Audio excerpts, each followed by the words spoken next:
Thank you, guys. So a little backstory. Shannon Woodward, one of my best friends, a lot of my best friends are here tonight because I love them and I'm obsessed with them and I'm loyal.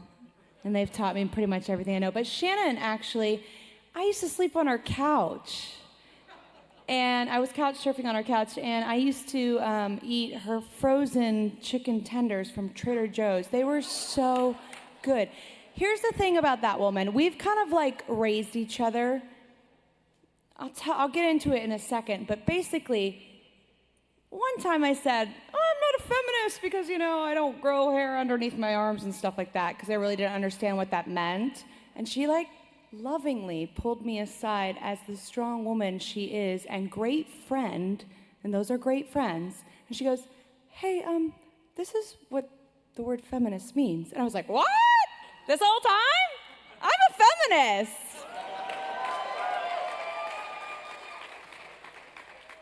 So I love her so very much, and I love all my friends that teach me everything that I've learned today. So thank you so much for this incredible, humbling award.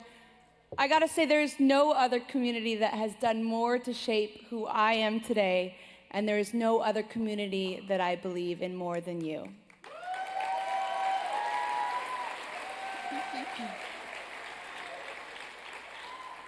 This community here tonight has achieved more progress toward a more perfect union in a short amount of time as any group in our history. So I stand with you, and I know that we stand together against discrimination, whether it be in the LGBTQ community, or our Latino brothers and sisters, or the millions of Muslims in this country.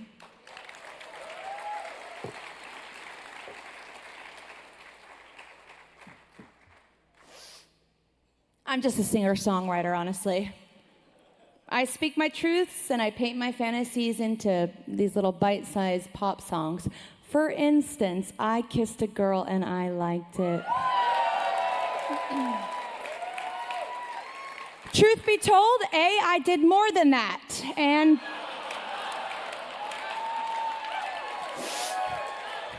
hold up.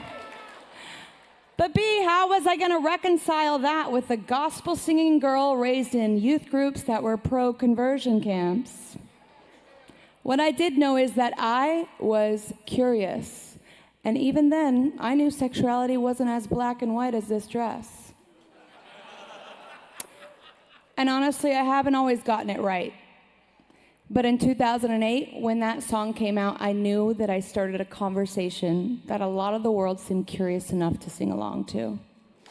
So, let's take a trip down memory lane for 1 second. My first words were Mama and Dada, God and Satan.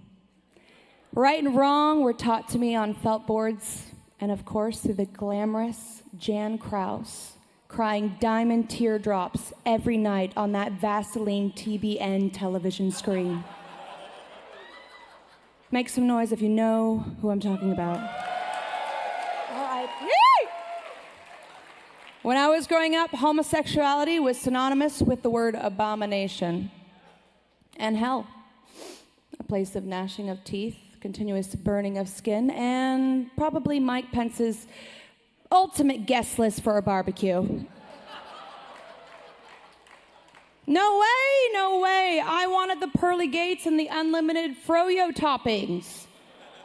So, most of my unconscious adolescence, I prayed the gay away at my Jesus camps.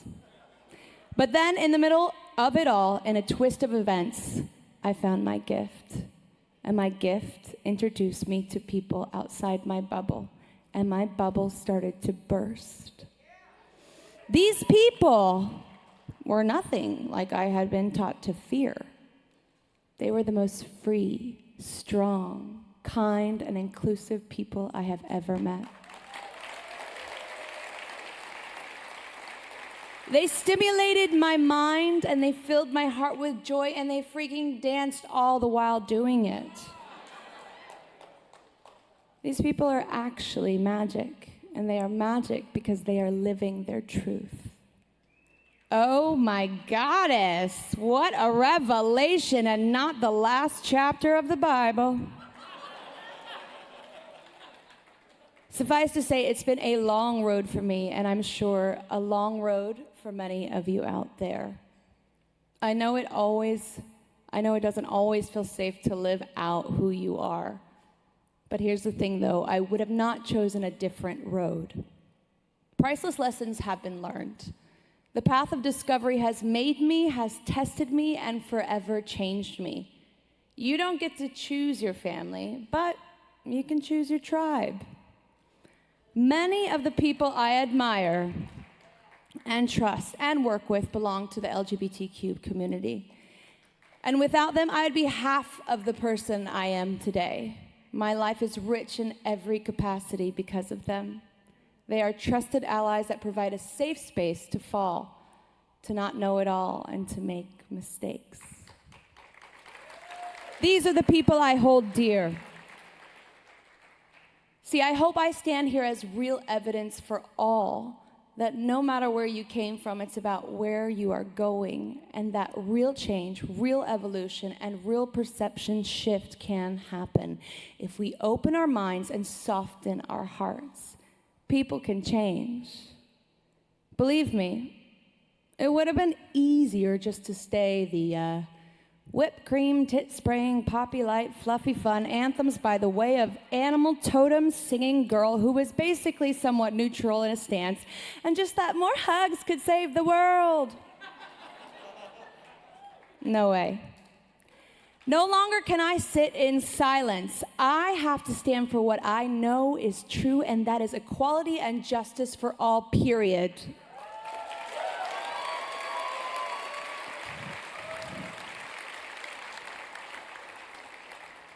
That's why the HRC is so important, and I am so grateful for them being on the front lines every day, from civil union legislation to repealing Don't Ask, Don't Tell, to getting rid of DOMA at the Supreme Court, which paved the way for marriage equality across the country, and continuing to fight for trans equality amongst all things. I don't have to tell you that we have a lot more to do. We have to create a safe space for us to ask questions of ourselves and others, and to keep the conversation going.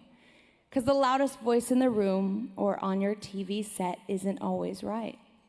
But that little voice inside of you pushing you to discover who you are is a trusted friend. None of us have the answers, or all of them at least. But it's time to lead with empathy and grace and compassion now more than ever, to find the unity we need now. I'll never cease to be a champion, an ally, a spotlight, and a loving voice for all LGBTQ identifying people. Whatever your sexuality, your gender, your preferred pronouns blossom to be, we all know it ain't so black and white. And I will continue to champion the people that have been a champion for me. Many friends and loved ones from the LGBTQ family have raised me into the woman I am today.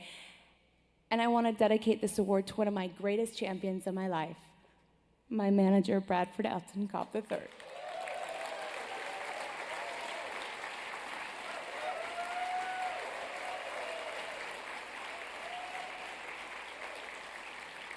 I think it's almost been like 15 years, because he believed in me before it all, secretly paying my rent for years and bringing me leftovers from Hamburger Scaries.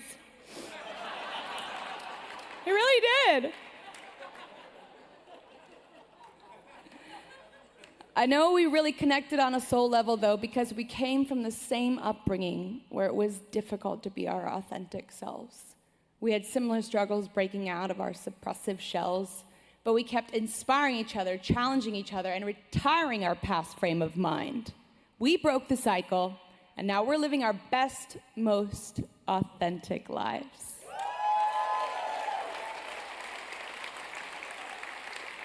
I love you, B. Cobb. There will be obstacles, but we all know everything good takes work. But we can't let our past get in the way of our brilliant future. These days, I get an incomparable high from finally knowing myself, and it feels more real than any story I was ever told on a felt board. It feels sparkly as fuck. And truth be told, I think a lot of that has to do with the magic that has rubbed off on me from all of you. Thank you so much.